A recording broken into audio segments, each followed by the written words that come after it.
Hello, welcome to my new series. You might be listening to this on my podcast called The Informed Simplicity Project, or you might be listening to this on YouTube, watching it on YouTube.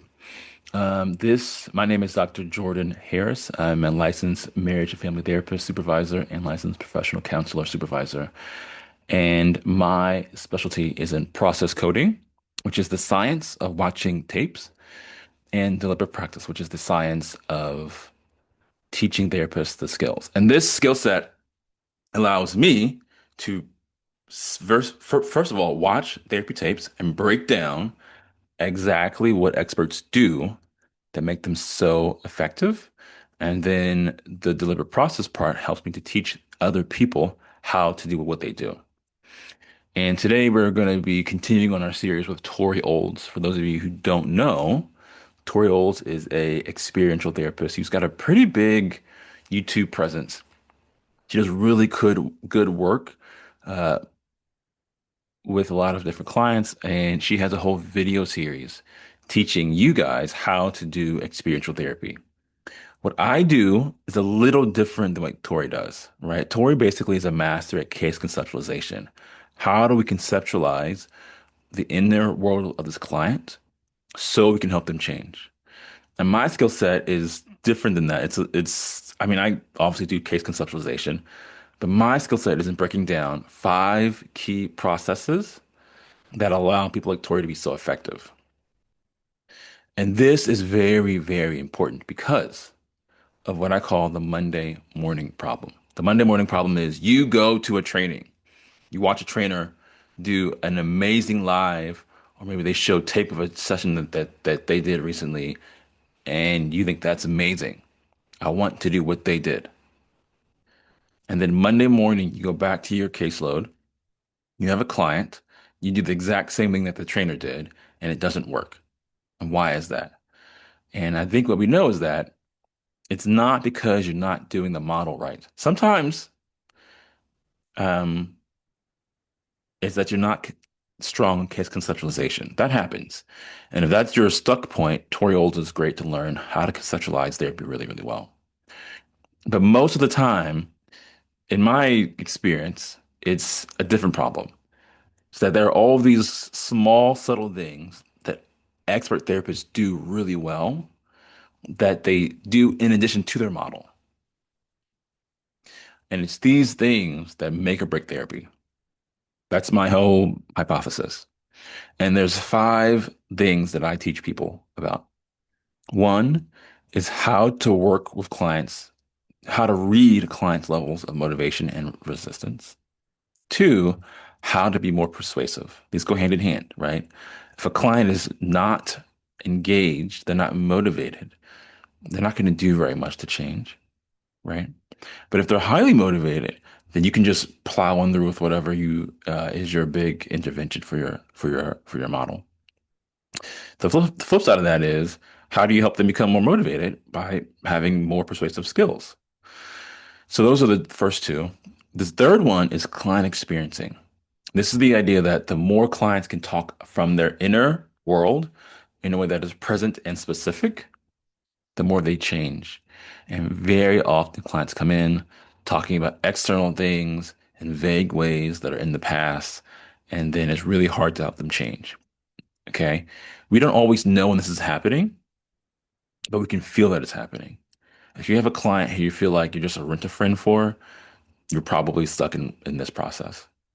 The fourth thing I help people with is body language. This is a really important one, and it underlines everything else. And then the fifth one is silences. According to some research, there are seven types of silences that the clients do in therapy, and our ability to read their level, to read which silence the client is giving us, really helps us to know what to do well next. So that's my spiel. Let's watch this demo from Tori Old. So this is Tori Old. She's an experiential therapist. I'm going to share my screen here. Um, and this is from her training series, and she's doing a demo with a fake client. So this is not a real client. So there's a little bit of artificialness to this, but you still see a lot of Tori doing these five processes, right? Motivation, she's excellent at motivation. She's very persuasive. Her body language is amazing. Um, she really knows how to work with silences, and she hands down has a lens, a bead on the experiential impact of what she's doing to on with the client. So she's really good at this. So she's a great person to sort of model and like learn from. So let's watch some more of this tape here. Not good. Okay. Okay. So take a second. Do you feel the not good even right now a little bit? Can you sense it? Mm-hmm. Okay. So just see. So this is the core thing. I have not seen this tape before. I've seen Tori work in a different setting. This is one of the core things that she's really good at.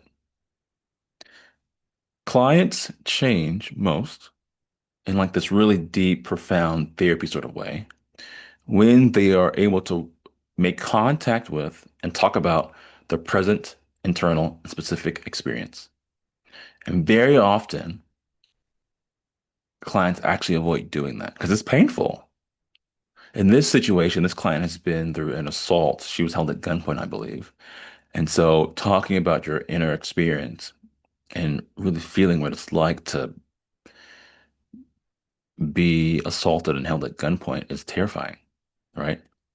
So, that's a hard thing to do. But Tori is always, always, always pushing clients back to their present experience because she's read the research. She knows that this is the most efficient way to help people have this sort of deep emotional change that we're helping them to have. So watch how she does this here. If you can find words, and we'll do a lot of checking in with the body during our work because that's where Okay. we feel things. What not good? Like what type of not good? Let's give that a second. I'm like tense. I feel tense. So she's prompting the client to slow down and get specific. What type of not good? Okay. Okay, great tracking. So take a moment, if you will, and just notice the tension and see if you can locate it, like where in your body is the tension. Right here. Okay. So is it spread throughout your chest? Is it in a tight little ball? Just kind of notice what it's Kind like. of like tighter, like right in the Right in right there. right in the middle. Okay. All right. So we're just going to put awareness on it if you're willing for a moment. Okay. Yeah.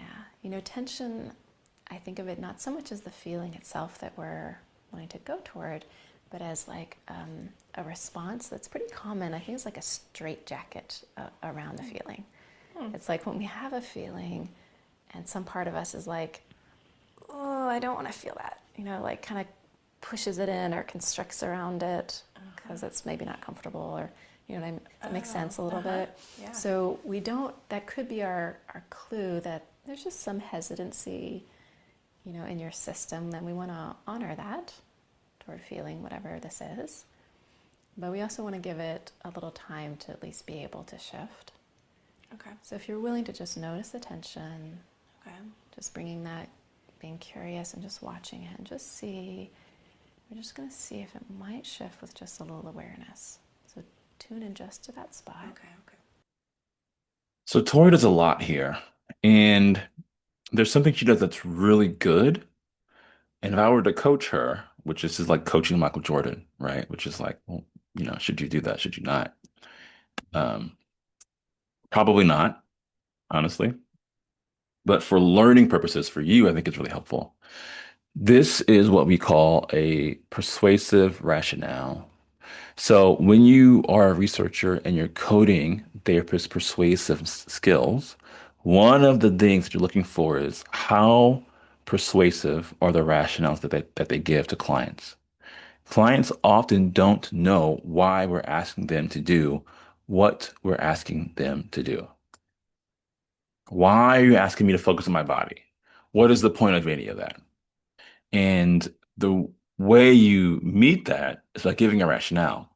But the rationale has to also make sense to the person, right?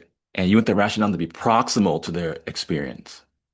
So can it be really close and really related to what they're experiencing right now? And does it make sense to them? So what's the critique I have for Tori? The only critique I have for Tori is that she's a little long-winded here, right? The longer we talk, the more we pull clients out of the experience and they can get lost in our words. And so it's often helpful to have shorter rationales than longer rationales. Besides that, though, it's a very persuasive rationale. It makes a lot of sense for why this client should do what Tori's asking her to do. Just give it a little time to be noticed. Yeah. As you're with it, you may even sense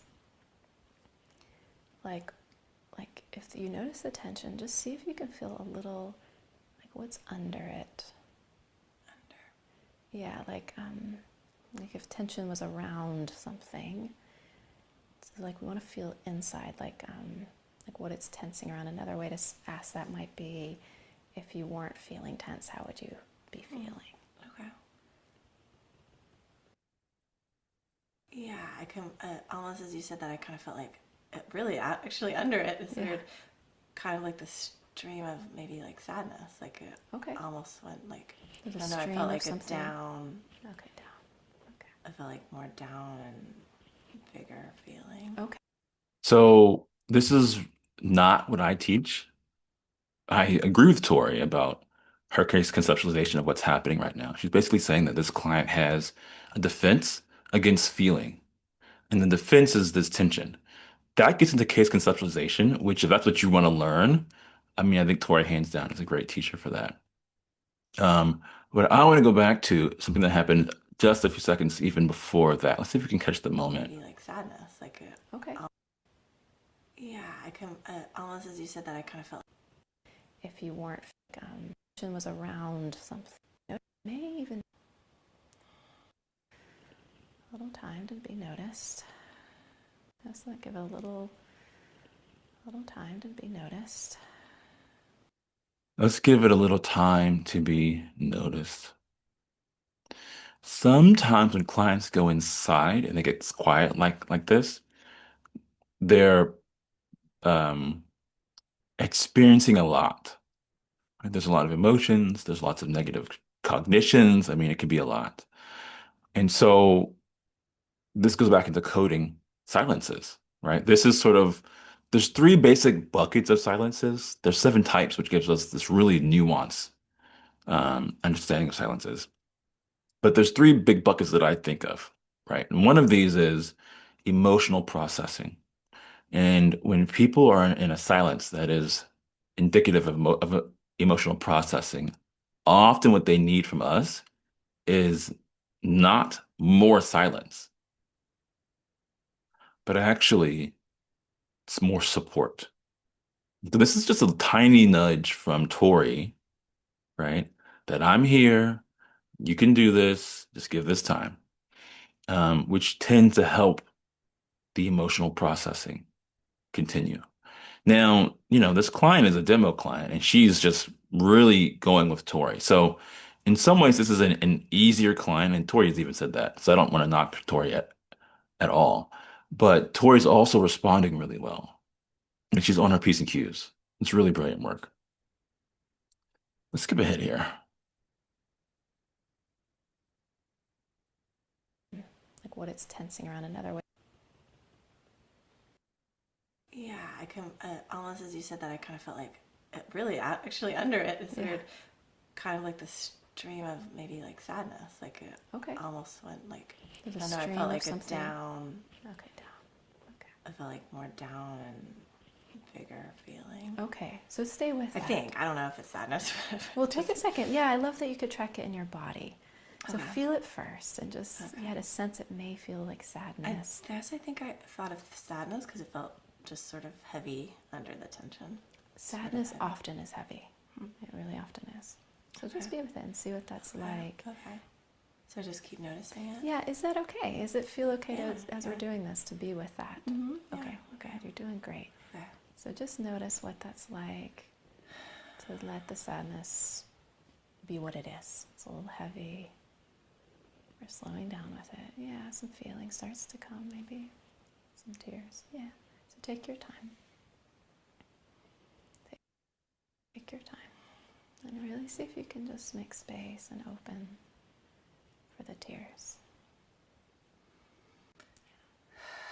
Is it okay to let them come?